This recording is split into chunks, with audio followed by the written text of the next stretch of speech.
유대교 예수는 누구신가? 주는 그리스도요, 살아계신 하나님의 아들이시니다. 라는 고백이 나온다면 훌륭하겠지만 질문의 의도에 맞는 답은 이것이다. 예수는 분명 유대인이셨다.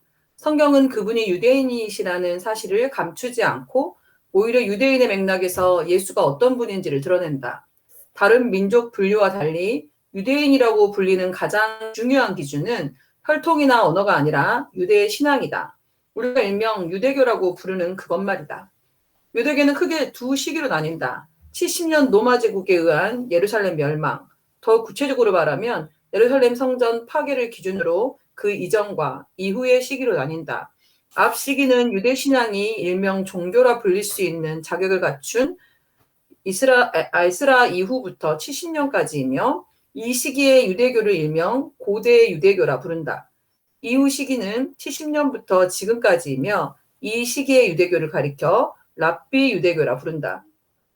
그리고 고대 유대교에서 랍비 유대교로 넘어가는 전환기쯤에 유대교는 큰 결정을 내리게 된다.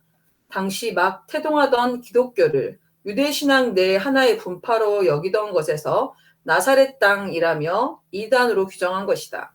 기독교 역시 이때부터 자연스레 유대교와 정서적으로 결별하여 서로 다른 종교라는 정체성을 갖게 된다. 이 말인즉슨 그전까지 기독교인들은 자신들을 유대교와 분리시켜 생각하지 않았다는 뜻이다. 전통적으로 유대 신앙에는 중요한 두 가지 요소가 있었다. 율법과 성전이다.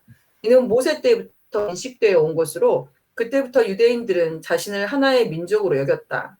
그때 비로소 그들에게 땅이 생겼기 때문이다. 국가라고 불릴 만한 모양새를 갖춘 것이다. 국가가 운영되려면 사람들만 있다고 되는 것이 아니라 최소한의 룰이 필요하지 않은가? 바로 이때, 아니 거주할 땅이 생기기도 전에 모세가 하나님께 법을 받는다. 그 법은 국가 운영 법률이지만 독특하게도 굉장히 종교적이다. 우리는 그것을 율법이라고 한다. 유대인들이 만들어낸 것이 아니라 하나님께 받은 법이다. 또한 이때 법과 함께 하나님께 받은 것이 있으니 하나님이 그들과 함께 하심을 눈으로 볼 수 있는 공간, 바로 성막이다. 그런데 이 성막이 훗날 변신한다. 본래 성막은 하나님이 제시하는 방향대로 이동하던 하나님 맞춤형, 일명 바퀴 달린 집이었는데 다윗 솔로몬 시대에 이 성막을 수도 예루살렘에 짱 박아버린다. 그것이 성전이다. 좋은 의도였지만 결국 화려한 신전이라는 건물만 남기고 정작 성막의 의미는 퇴색해버린다. 이처럼 율법과 성전은 유대 신앙을 바치는 견고한 두 축이다. 그래서인지 유대인들에게 1순위 위인은 늘 모세다. 단순히 신앙의 위인을 넘어 모세를 통해 유대인이 유대인다울 수 있는 가장 본질적인 두 가지 율법과 성막이 주어졌기 때문이다. 그런데 유대인들은 자신들이 이 둘을 보유하고 있다는 이유로 언제부터인가 자신만들이 하나님께 선택한 받은 선민이라는 의식을 갖는다. 이러한 선민의식은 그들을 지나치게 폐쇄적으로 만들었다. 하나님은 이스라엘의 시조 아브라함을 부르실 때 그 후손이 열방의 복의 통로가 되리라고 하셨는데 그 말씀은 안드로메다로 날아가 버린 것이다. 부름받은 목적과 방향성을 상실한 채 안드로메다행을 고집하던 북이스라엘 남유다는 훗날 결국 멸망한다. 부름받은 목적과 반대로 가니 존재할 이유가 없는 것이다. 더 정신을 차리지 못하고 하나님을 거부한 북이스라엘이 먼저 아시리아 제국에 멸망하고 바로 그 다음 남유다가 바빌로니아 제국에 멸망당한다. 이때 북이스라엘은 강제적 혼합 정책에 의해 민족성이 약화된 반면 남유다는 이집트로 도망가거나 바벨로니아로 끌려가서 자기들끼리 살면서 그나마 민족성을 유지할 수 있었다. 그래서 훗날 바빌로니아를 멸망시킨 페르시아의 해방령이 떨어졌을 때 남유다의 유민은 몇 차례에 걸쳐 고스란히 고향 땅으로 귀국할 수 있었다. 그리고 이들은 국가 재건의 주류였기에 그때부터 유대인이라는 말이 그 동네에 통용된다. 귀환한 남유다의 유민들이 가장 먼저 한 작업은 다시 성전을 짓는 것과 율법을 정리하는 것이었다. 다시 지은 성전은 비루했다. 가진 것이 없었으니까. 그러나 율법은 화려해졌다. 이 동네 저 동네 전해지다 보니 조금씩 달라진 것을 한데 모아 다 걷어내고 엑기스를 잘 추려 문서로 정리하였다. 그렇게 페르시아 제국 통치 시기에 정체성을 지켜가던 유대인들은 그 후 페르시아를 무너뜨린 알렉산드로스의 헬라 제국, 그리고 그 후예인 프톨레마이오스와 셀레우코스의 번갈아 통치를 받는다. 때문에 자연스레 자유와 해방을 열망하게 된다. 모세를 통해 이집트에서 해방된 것처럼 여전히 종 상태로 지내는 자신들의 해방을 위해 하나님이 보내주시겠다고 하신 메시아를 고대하며 메시아 사상에 젖는다. 하나님은 메시아를 여러 의미로 말씀하셨지만 그들은 메시아를 신정 일치 사회를 이끌어낼 정치적 해방자로 여겼다. 이는 피지배 민족으로서 겪는 서름을 위로하며 소망을 갖게 하는 기제이기도 했다. 그 와중에 새로 그 지역을 통치하게 된 셀레우코스 왕조가 이전과 달리 유대인의 신앙을 건드리고 회파하자 유대인들은 독립전쟁을 일으킨다. 유대인들은 정체성의 상징인 예루살렘 성전을 수복하고 비로소 신앙적, 정치적 독립을 이루어낸다. 이때 큰 역할을 담당한 부류가 바로 하시딤이라 불리는 신앙적 경건주의자들이었다. 이스라엘 독립 전쟁의 이유도 신앙이요. 그것을 이루어낸 주축도 급진적 신앙인들이었기에 이때부터 이스라엘은 예전 에스라 시기보다 강력한 신정일치 국가의 면모를 갖추게 된다. 하지만 기쁨도 잠시 유대인들은 이전 어느 나라와 비교할 수 없을 만큼 강력한 로마 제국의 통치를 받게 된다. 이때 이스라엘은 5개 정파가 정치 사회적 지분을 차지하고 있었다. 소수지만 제사장권을 비롯한 종교 권력을 독식하고 있는 사두개파, 하시딤의 후예이자 백성에게 존경받는 율법교사 역할을 담당한 바리새파, 종교 권력의 타락을 등지고 광야로 들어가 공동체 생활을 한 에세네파, 로마로부터 정치적 독립을 꾀하여 무려 항쟁을 벌인 열심당, 로마와 결탁하여 권력을 지향한 헤롯 당이다. 이것이 로마가 이스라엘을 막 지배하던 시기의 정치적 혹은 신앙적 지형도다. 이 중에서 주류는 유대 신앙의 수호자이자 전방위적 위치를 차지한 바리새파였고 권력으로만 국한하면 사두개파가 주요 지분을 점유하고 있었다. 그런데 이때 폭탄 하나가 떨어진다. 종교적, 정치적 불모지인 북쪽 갈릴리 지방의 나사렛 출신 예수가 그 주인공이다. 특히 바리새파가 사사건건 예수와 충돌한다. 예수의 출신지나 출신 성분도 문제였지만 듣도 보도 못한 랍비가 기적을 일으키고 기존과 다른 접근의 율법 해석을 통해 사람들의 마음을 얻고 있으니 엄청나게 당혹스러웠다. 아니 바리새파에게는 일종의 위험이었다. 나아가 율법이라는 자신들의 신앙 한 축을 무시하는 것 같았고 심지어 또 다른 한 축인 예루살렘 성전마저 무시하는 듯한 뉘앙스도 느껴졌다. 물론 예수의 가르침이 모든 바리새파에게 허무감으로 다가오지는 않았다. 신선해하며 동의하는 이들도 덜어 있었다. 그러나 그마저도 사람들이 예수를 메시아로 추종하자 이야기가 달라졌다. 정치적 유불리를 떠나 바리새파의 소망을 지탱하는 메시아는 적어도 그런 모습이 아니었기 때문이다. 바리새파는 예수를 받아들일 수 없었다. 정치적 입지를 넘어 기존의 신앙 개념을 전복해야 하기 때문이다. 그렇다면 받게 하는 수밖에. 그렇게 예수는 죽는다. 예수께서 부활했다고 말하며 그분의 유산을 전하는 예수의 제자들과 그들을 따르는 무리가 있었으나 우두머리가 사라졌기에 바리새파는 큰 의미를 두지 않았다. 시간이 흐르자 로마 제국은 점차 유대인의 독특성을 인정하지 않는다. 그럴 만한 이유가 있었다. 놀랍게도 당시 로마 제국에서 유대인의 비율은 전체 인구의 10분의 1가량이었다. 인구의 10분의 1이 특별 대우를 받는다면 어느 제국이 제대로 운영되겠는가? 동시에 로마는 유능하지 않는 데다 심지어 부패하기까지 한 총독을 계속 유대 땅에 보내는 정치적 악수를 둔다. 결국 참지 못한 유대인들이 이에 반기를 든다. 66년에서 73년에 걸쳐 일어난 1차 유대 로마 전쟁이다.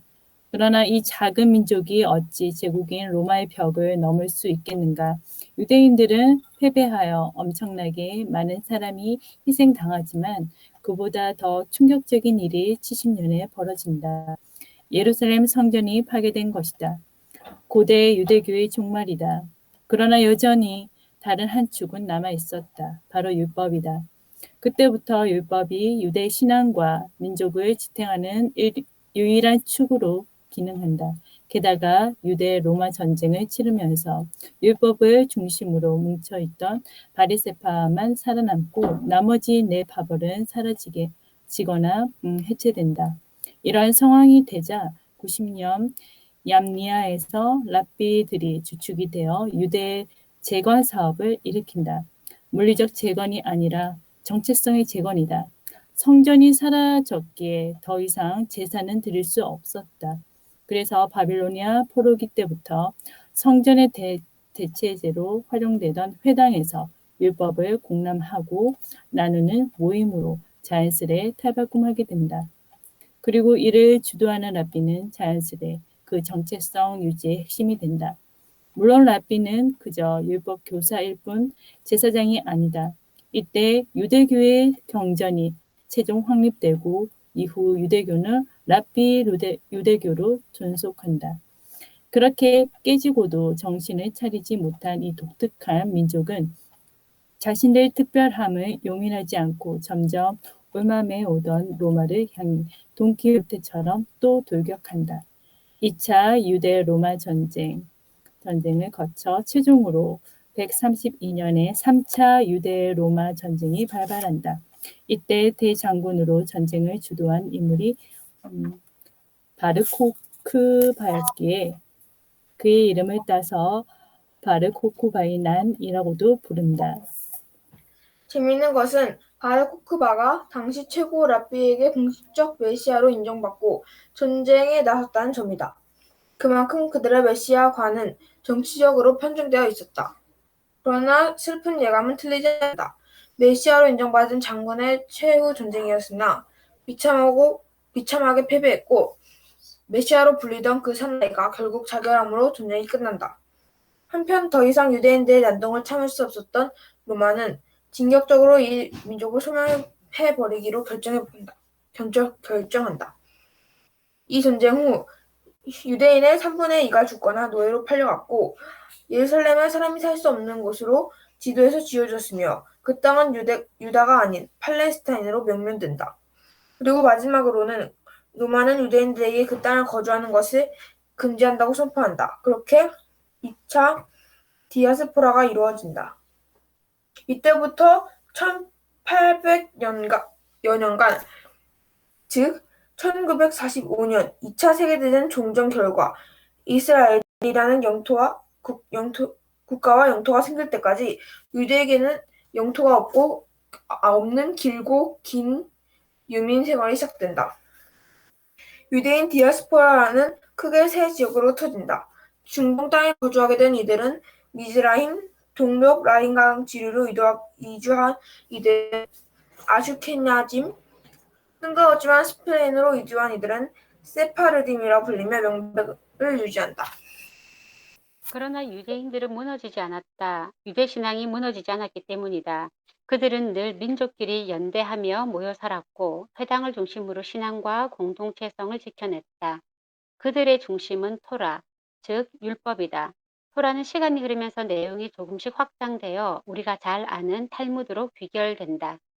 토라에는 기록된 토라와 구전으로 전승된 토라가 있는데 구전으로 전승된 토라는 기록된 토라에 대한 적용이라고 볼 수 있다. 그리고 이 내용들을 요약 정리한 것이 미시나다. 그런데 이 미시나도 이해하기가 녹록지 않기에 또 다른 주석이 필요했다. 그렇게 탄생한 것이 미시나에 대한 주석 게마라다. 바로 이 미시나와 게마라의 합본으로 탈무드가 구성된다. 탈무드는 유대 신앙과 유대 교육과 유대의 정신의 중심서가 되어 지금까지 이어져 왔다. 우리가 아는 탈무드는 그중 일부분으로 이야기 형식으로 된 부분만 발췌한 버전이다. 사실 탈무드는 굉장히 방대한 서적이다. 그렇다면 기독교는 유대교를 어떻게 바라봐야 할까? 우선 유대교는 구약 성경, 기독교의 구약 성경과 내용은 같으나 분류법이 다르다. 이 성경을 기반으로 여호와 신앙을 추구한다고 볼 수 있다. 다만 유대교에서 여호와를 신앙한다는 것의 핵심은 기독교에서 말하는 믿음이 아니라 그분이 주신 신성한 법, 즉 율법대로 사는 것이다. 율법을 제대로 지키는 것이 매우 중요하기에 이를 지키는 법을 설명한 구전 해석도 계시의 일환으로 여긴다. 그렇기 때문에 그들의 신앙은 전적으로 현실적이다.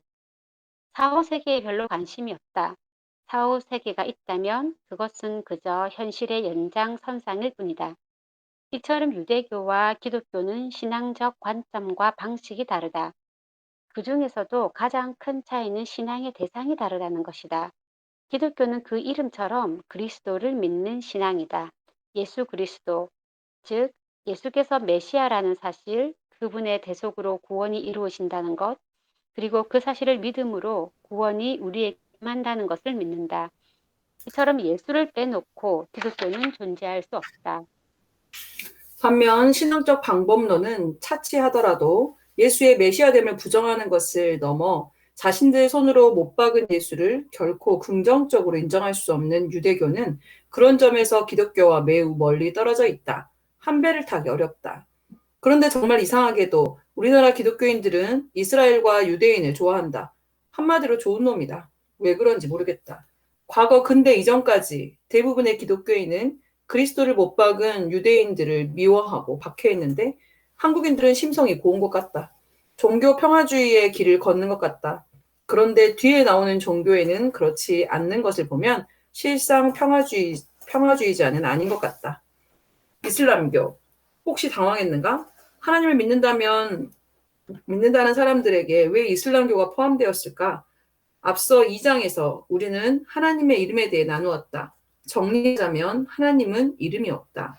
단지 모세가 그 이름을 물었을 때 나는 스스로 있는 자니라고 답하신 히브리어 문장의 첫 자음을 따고 모음을 붙여 야훼라고 발음하는 것이다. 즉 야훼는 이름이 아닐 뿐더러 고속버스 터미널처럼 축약어일 뿐이다. 성경 어디에서도 그분의 이름은 등장하지 않는다. 그래서 그분의 이름 없음과 모세에게 답하신 문장을 통해 하나님의 유일성, 초월성이 드러남을 밝혔다. 하나님이라는 표현 역시 이 장에서 밝혔듯 신 혹은 여호와에 대한 번역어일 뿐이다. 여기서 하나님의 이름을 소환한 이유는 알라라고 표현되는 이슬람교의 신을 소개하기 위해서다. 알라는 아랍어로 그 신, 유일신이라는 뜻이다. 즉 알라 역시 신의 이름이 아니라 사람들이 부르는 호칭일 뿐이다. 그러니 종교색을 떠나 단순하게 생각하며 평화주의자 눈에는 이 두 종교가 같은 신을 호칭한다고 볼 수도 있다. 둘 다 유일한 초월자를 말하고 둘 다 특정한 이름이 없다면 서로 같은 신을 지칭한다고 여길 수도 있지 않는가? 물론 이 정도만으로 같다고 하기엔 근거가 빈약하다. 문제는 그 다음이다. 기독교인은 그 신에 대해 어떻게 알 수 있는가? 그 신의 계시가 담긴 경전 성경을 통해서만 가능하다. 그런데 이슬람교 역시 그 신에 대해 알 수 있는 유일한 방법이 그 신의 계시가 담긴 성경 꾸란을 통해서라고 답한다. 게다가 꾸란에 등장하는 내용과 인물은 성경의 구약의 그것과 당황스러울 정도로 많이 겹친다. 이 정도면 정말 같은 신 같기도 하다. 다만 주의할 것이 있다. 호칭이 같고 같은 사람을 떠올리며 이야기하는데 서로의 이야기가 같지는 않다. 예를 들면 같은 인물을 말하는 듯한데 외모에 대한 묘사나 그를 만날 수 있는 방식이 전혀 다르다. 그렇다면 진짜 같은 대상이 맞는지 의심해 볼 만하다. 기독교의 여호와와 이슬람교에서 말하는 알라는 과연 같은 분일까? 아니면 전혀 다른 존재일까? 무슬림들은 최초의 무슬림을 아브라함으로 본다. 메소포타미아 지역의 다신교 사회에서 처음으로 유일신 믿음으로 전환한 인물이 바로 아브라함이라면 무함마드는 다신교적 아랍 사회에 나타난 제2의 아브라함 같은 인물이라고 생각하면 이해하기가 쉬울 것이다. 이슬람교는 아라비아 반도의 메카라는 도시에 거주한 무함마드라는 상인이자 구도자에게서 기원한다. 당시 아라비아 반도는 메소포타미아에서 이집트로 이어지는 거대 문명권뿐만 아니라 로마 제국과도 괴리된 채 부족 연맹체로 운영되는 지독히 낙후된 지역이었다. 즉 변방 중의 변방인 깡시골인 것이다. 그 땅은 여전히 부족 신앙을 기반으로 하는 미신적 다신교 사회였고 먹고 살만한 샘물이 별로 없기에 엘리트층들은 무역으로 먹고 살았으면 부족끼리 서로 약탈해서 연명하였다. 뺏고 빼앗김을 신앙적 운명으로 받아들이는 즉 많이 뚫어지는 사회였다. 이러한 배경에서 메카의 삶의 영적 수련에 관심이 많던 무함마드가 어느 날 각성이라고 불리는 체험을 한다. 마치 구약에 기록된 선지자들처럼 천사 가브리엘을 통해 하늘의 계시를 받은 것이다. 2차 디아스포라 후 팔레스타인을 벗어난 유대인 중 많은 이가 아라비아 반도 곳곳에 공동체를 이루었는데 무함마드가 거주하는 메카에도 유대인 공동체가 존재했다. 그래서 무함마드 역시 토라를 접하고 유일신 사상을 어느 정도 이해하고 있었다는 것이 중론이다. 또한 그리스도인들도 들어와 있었기에 그리스도에 대해서도 알고 있었다. 때문에 무함마드는 자신이 받은 계시와 그 근원이 유대인들이나 그리스도인들이 말하는 그 유일자 하나님임이라 여겼다. 즉 같은 분을 믿는다고 주장한 것이다. 이슬람교 경전인 꾸란의 형성 과정은 다음과 같다. 계시를 받은 무함마드, 그러나 그는 문맹이었기에 그가 받은 계시를 외워서 구술하면 주변인들이 정리하여 기록하였다. 그래서 장르별로, 역사별로, 이야기 흐름대로 큰 통일성 안에 정리된 성경에 비해 이슬람교 경전인 꾸란은 맥락도 앞뒤도 맞지 않는다. 사실이다. 그런데 이슬람교는 그것을 근거로 꾸란만이 계시라고 말한다. 앞뒤가 맞지 않음이 사람의 손을 타지 않은 날 것 그대로라는 증거라는 것이다. 이슬람교나 유대교 경전 타나크나 기독교 경전인 성경이야말로 인간의 손을 타서 때가 묻은, 즉 구미에 맞게 편집되어 오염된 계시라고 생각한다. 물론 그렇다고 타나크나 성경이 다 거짓이라고 말하는 것은 아니다. 꾸란과 공유하는 주요 원형은 분명 의미 있으나 구체적인 내용은 변질되었다고 주장하는 것이다. 그래서 아브라함까지는 공동의 역사를 공유하지만 그 후부터는 조금 다른 노선을 택한다. 이슬람교에서는 이삭이 아닌 이스마엘이 선택되었다고 본다. 유대인에게 가장 중요한 인물인 모세는 이슬람교에서도 주요 인물이긴 하지만 그에게 전달된 계시를 주변 사람들이 흐트러뜨렸다고 생각한다. 믿을지 모르겠지만 무함마드의 초기 언행을 보면 그는 같은 신을 믿는 유대인이나 기독교인과 하나가 되려 한 것이 같다. 그리고 이 역시 믿을지 모르겠지만 무함마드의 가르침의 핵심은 부족한 연대와 신 아래의 평등이었다. 이를 위해 칼을 댈 수밖에 없는 시기도 있었지만 전쟁을 즐겨 하지는 않았다. 그가 원한 것은 그들의 현재 인사표현인 아살람 알레이쿰에 담긴 뜻, 즉 신의 평화가 당신에게였다. 그러나 무함마드의 자기 인식은 유대교나 기독교와 맞닿을 수 없는 차이를 낳았다.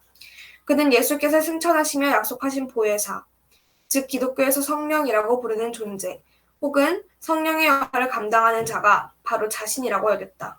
무슨 말일까? 이슬람교에서는 신의 계시가 중요하기 때문에 그 계시를 이 땅으로 전달하는 통로 역할을 담당한 예언자들을 가장 중요하게 여긴다.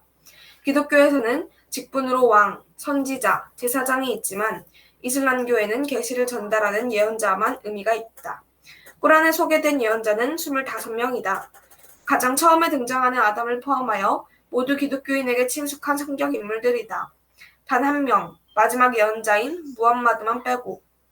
무함마드는 예언자들 중에서도 독특하고 가장 위대하다. 무함마드가 앞서 받은 계시들은 점진적으로 완성되어 갈 뿐 아주 완벽한 계시가 아니었다. 물론 24번째 예언자이자 그들이 이사라 불리는 예수도 신에게 신비한 능력을 위임받아 엄청난 기적을 발휘한 위대한 예언자다. 그러나 더 중요한 것은 계시다. 그 계시의 완결과 종결을 무함마드가 이루었기 때문에 무함마드가 가장 중요한 인물이다. 이전 계시들 중에서 원형을 추리고 계시의 완성을 담은 꾸란을 최종 완결 계시라고 본다. 초창기 이슬람교는 관계가 돈독하던 유대인이나 기독교인과 불화를 겪는다. 무함마드가 자신이 받은 계시의 확실성과 자신이 새롭게 등장한 최종 예언자라고 밝히자 유대 공동체와 기독교인들이 그를 도외시한 것이다. 이에 상처받은 무함마드 역시 그들과 결별한다. 그럼에도 이슬람 신앙은 유대교 체계와 비슷하다. 꾸란을 통해 계시된 율법을 철저히 수행하는 것이 신앙이다. 다만 유대교만큼 율법이 다양하고 세밀하며 무겁지는 않다. 순한 맛 유대교 느낌이다. 또한 신의 천사가 아랍어로 게시하였기에 아랍어로 볼 때만 계시다. 번역할 수는 있으나 번역되는 순간 계시의 의미는 사라진다. 이슬람교는 유대인이나 기독교인하고만 충돌한 것이 아니다. 그보다 앞서 본질적인 충돌 세력이 있었는데 바로 부족 신앙을 토대로 권력을 유지하던 메카의 유력자들이다. 그들이 보기에 유일신 사상을 신앙 안에서 하나됨과 평등을 강조하는 무함마드의 신앙은 매우 위험했다. 그래서 무함마드와 그를 따르는 무리를 핍박한다. 그렇게 핍박받던 무함마드의 무리는 메디나라는 도시로 이주한다. 이슬람교에서는 이를 헤지라라 하며 이렇게 이주한 622년을 이슬람의 원년으로 본다. 무함마드는 그곳에서 um마라 부르는 이슬람 공동체를 형성하였고 세력이 커지자 군사를 이끌고 다시 메카로 돌아와 고향 사람들을 해방하고자 한다. 결국 그가 그곳을 점령하면서 비로소 이슬람 세력이 기지개를 켠다. 그 후 아라비아 반도에 머물며 분열된 채 서로 싸우던 아랍 민족들은 이슬람 신앙 아래 무하마드와 하나로 연합하여 신정 일치제로 급부상한다. 그리고 순식간에 아라비아 반도를 넘어 북서쪽으로 로마 제국령을, 북쪽으로 시리아 지역을 점령하고 서쪽으로는 북아프리카를 넘어 이베리아 반도로, 동쪽으로는 인도 중앙아시아 지역까지 진출한다. 심지어 시간이 한참 흘러서는 동남아시아 지역까지 들어간다.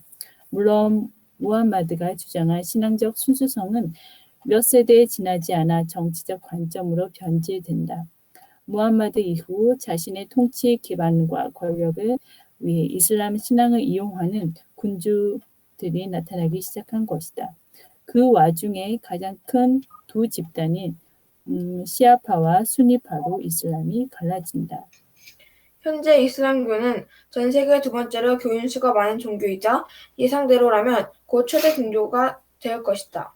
그러나 국교화된 국가들의 실제적 신앙 참여율이 현저히 떨어지는 것처럼 또한 신적 일치를 이루었다고 여겨지는 중세 시대에도 실제 자신의 신앙을 제대로 고백하며 살던 그리스도인의 비율이 현저히 떨어지는 것처럼 이슬람교 역시 그러하다. 그들에게 종교는 인격적 신앙이라보다는 문화적 정체성일 뿐 실제 그 신앙에 열정적으로 참여하는 이들의 비율은 우리가 아는 것만큼 높지 않다. 결론적으로 이슬람교는 신분 증상으로 분명 같은 사람을 이야기하는 것 같은데 그 사람의 얽힌 공동의 추억은 전혀 다른 사람의 것을 말하는 것 같아. 서로의 추억은 구도만 비슷할 뿐 많이 다르다 보니 결국 이름만 갖고 다른 사람을 이야기하보다 하고 결론을 짓게 된다. 그리고 우리에게 고착화된 이슬람교는 언제부턴가 한마디로 나쁜 놈이 되어버렸다. 오해 3. 이슬람교는 폭력적이다. 기독교인들이 더 그렇게 여길지 모르겠지만 어쨌든 이슬람교에 대한 사람들의 첫인상은 폭력적이다. 실제로 9.11 테러나 IS 같은 극단적 이슬람 분리주의자들의 행태가 사실이기에 마냥 부정할 수는 없다. 그러나 약간 수정할 필요는 있는 듯하다. 자, 질문을 던져보자. 이슬람교 역사가 1400여 년 정도 흘렀다. 그 1400년 동안 이슬람교는 늘 폭력적 종교로 비춰졌을까? 아니, 비교적 근시일인 50여 년 전만 해도 전 세계 사람들이 이슬람교를 그렇게 인식했을까? 그렇지 않다. 물론 무함마드가 주창한 것처럼 평화의 종교로 인식했다는 말은 아니다. 그러나 이렇게까지 부정적이지는 않았다. 무엇보다 이슬람교가 고등 종교로 분류된다는 사실을 잊지 말라.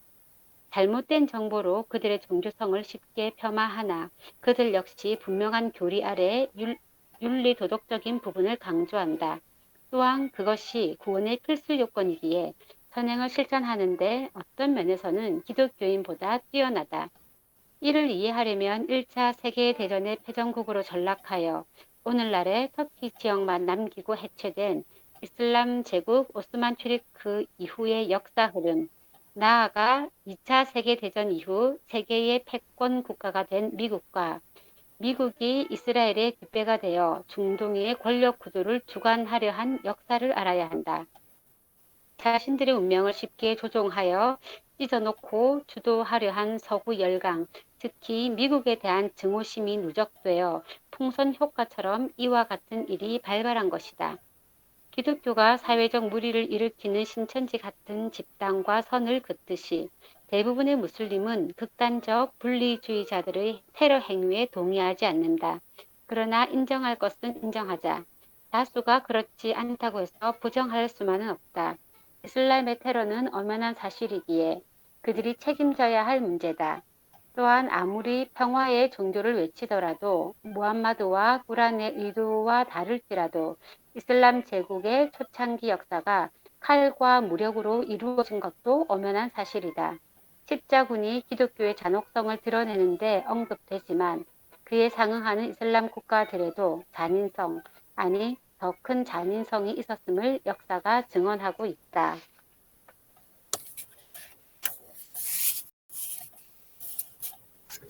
세 종교의 비교. 어떤가? 알고 있던 사실도 있고 처음 알게 된 사실도 있을 것이다. 동의하는 부분도 있고 약간 의아한 부분도 있을 것이다. 그런 부분은 각자 더 공부하길 권한다.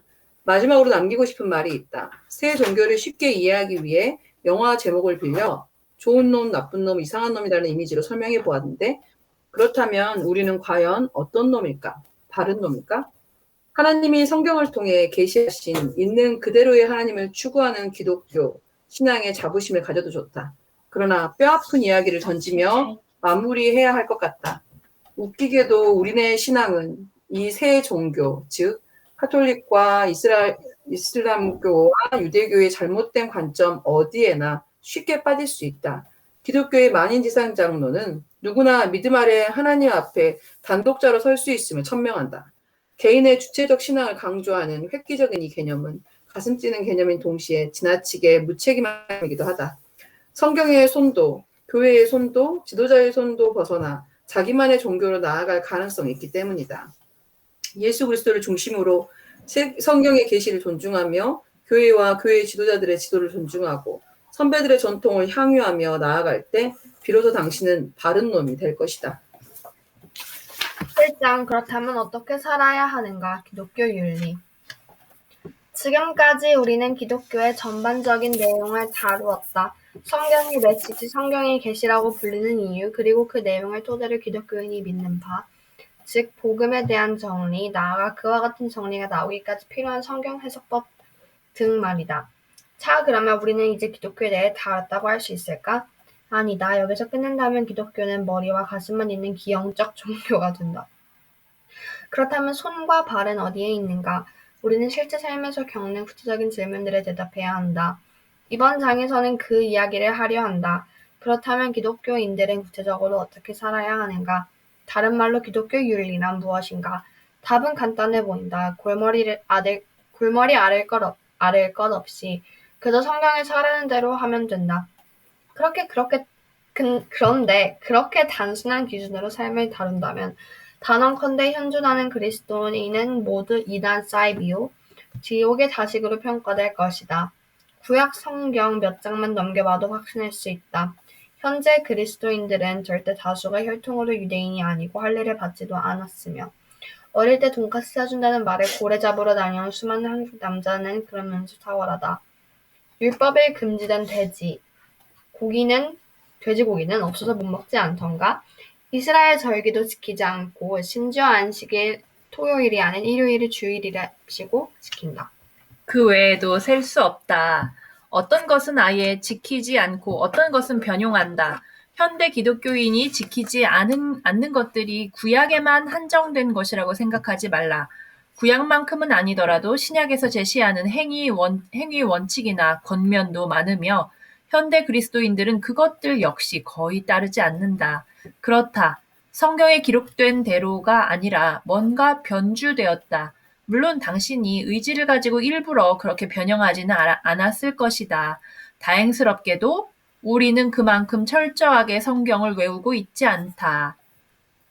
당신의 선배든 그 선배의 선배든 누군가 어느 시점에서 변형한 것을 그저 따르는 것뿐이다.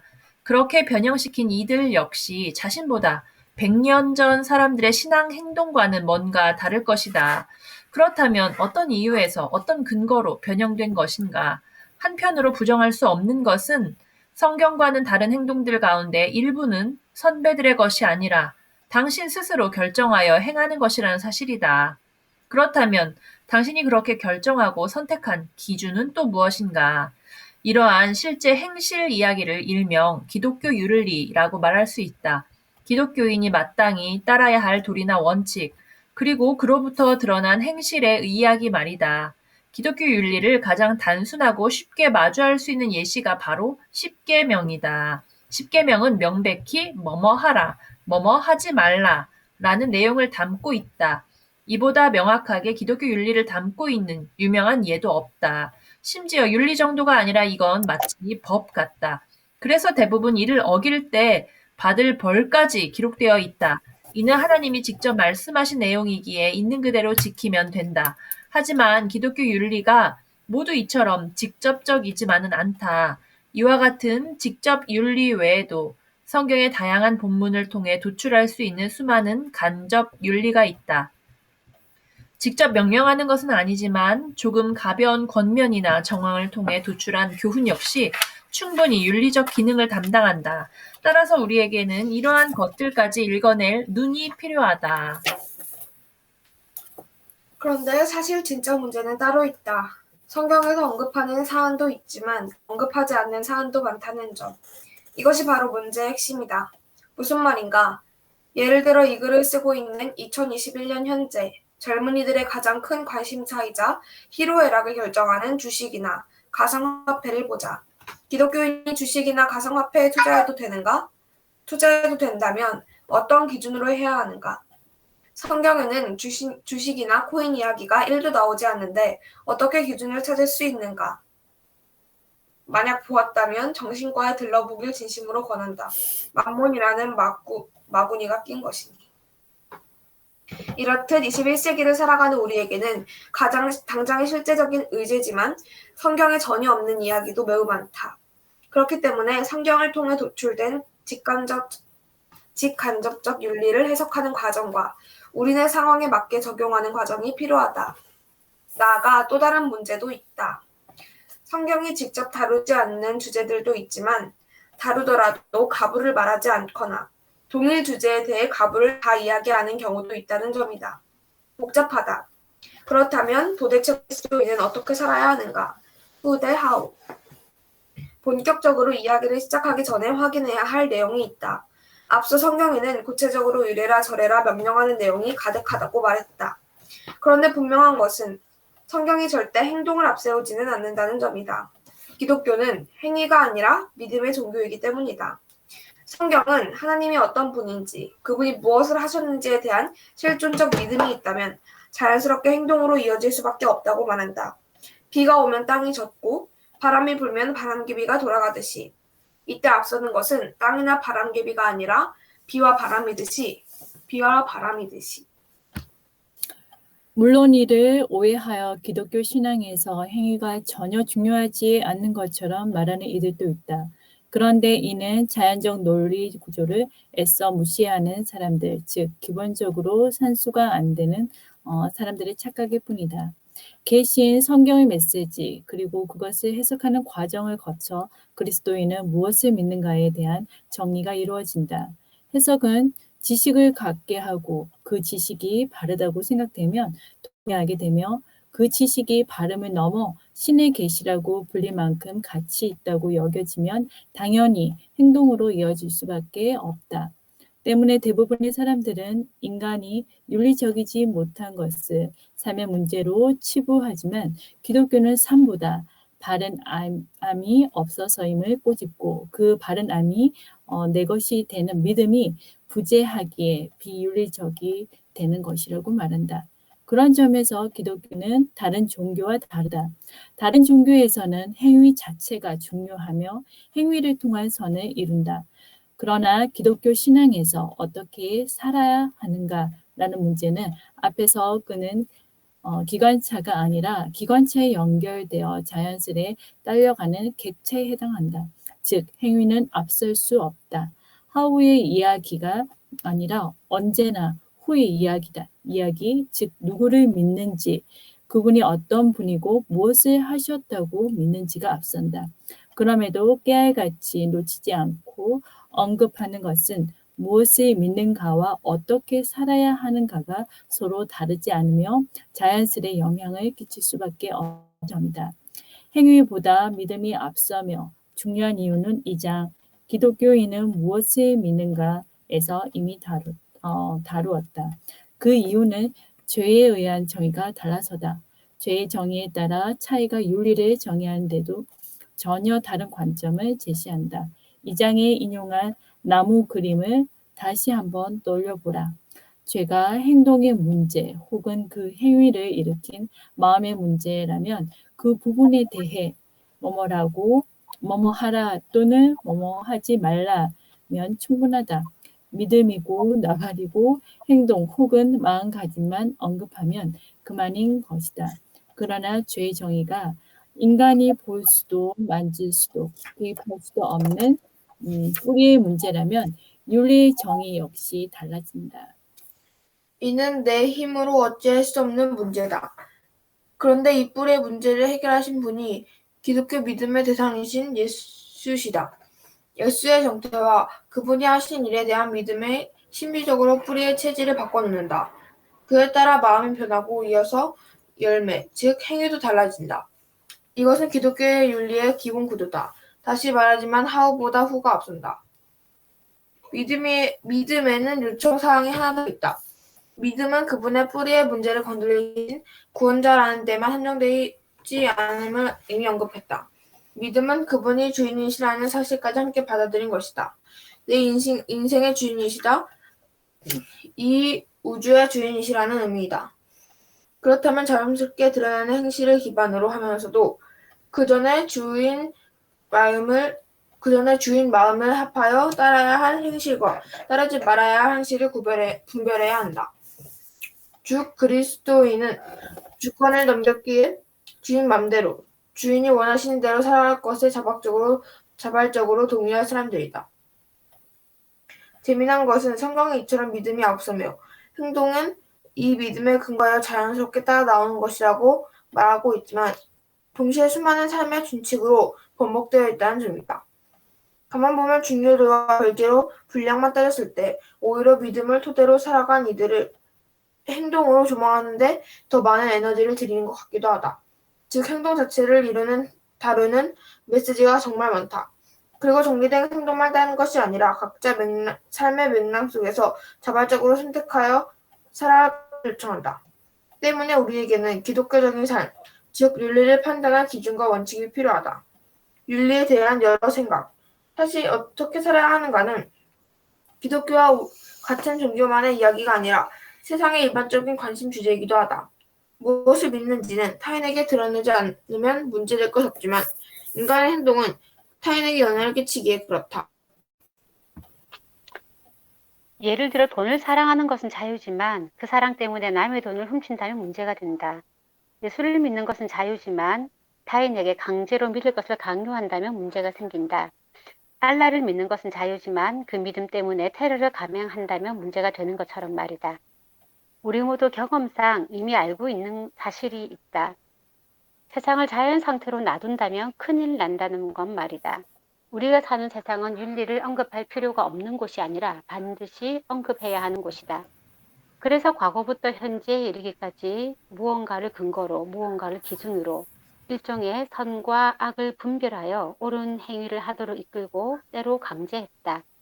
이러한 의제에 대해 논하고 정리하고 제안하는 것, 즉 옳고 그름의 기준이 있는가, 그 근거는 무엇이고 어떻게 가능하며 왜 그렇게 이루어져야 하는가에 대한 이야기가 윤리학이다.